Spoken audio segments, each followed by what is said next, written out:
وزیر انصاف و وزیر مملکت برائے امور کابینہ ابراہیم ابن علی المہندی کی سرپرستی میں وزارت انصاف اور centre for legal and judicial studies کے زیر اہتمام دوحہ میں ایک اہم قانونی سیمینار منعقد ہوا ہے۔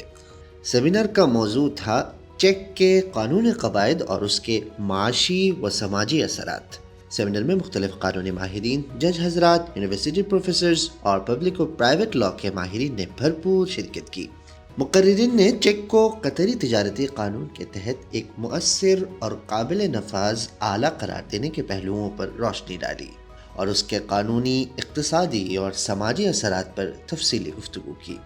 اس کے علاوہ سیمینار کے اہم موضوعات میں شامل تھا چیک کی کرمنل پروٹیکشن کے فوائد اور نقصانات، قرضوں کی وصولی اور تجارتی اعتماد کے استحکام میں چیک کا کردار، نئی قانون سازی کے اثرات اور مستقبل میں چیک سے متعلق کرمنل پروٹیکشن کو ختم کرنے پر غور۔